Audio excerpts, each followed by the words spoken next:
Two law enforcement officers were shot in Houston this weekend. They were wearing badges, body armor, they were masked, they were saying they were police and that they had a warrant, and turns out they were imposters. So we knew this would happen, that somebody facing men wearing masks, carrying guns, saying they're law enforcement, would shoot back instead of just yielding to be taken away or otherwise harmed by somebody wearing a mask. So it's happened.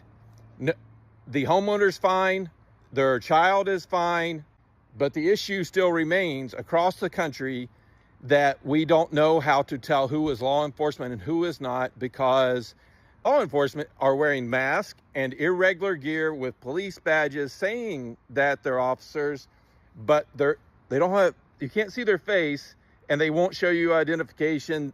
You can't tell who they are. And so something needs to be done about this. I am working on a proposal with Clear Rule of Law, which is linked in the comments and in the caption. So check out the link in the caption, follow Clear Rule of Law. And if you have any feedback on how we can update laws in Texas or Virginia specifically, since that's where the races are this fall, so that people have a clear way of knowing how to act when facing danger from someone wearing a mask and carrying a gun.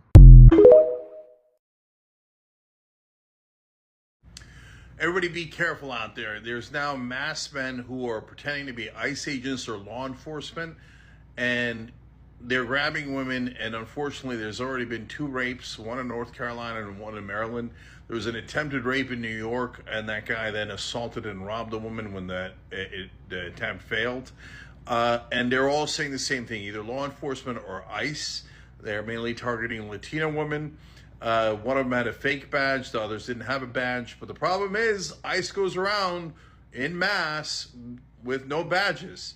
So when a masked man comes in with a badge, no badge or a fake badge, there's no way for women to know whether they're law enforcement or not. So if you don't cooperate with law enforcement, they're going to add a lot of charges to your accounts. But if you do cooperate, turns out it's not law enforcement, it's a total disaster. That's why law enforcement and ICE should never, ever be in mass. You should always represent a badge. That's how we do it in America.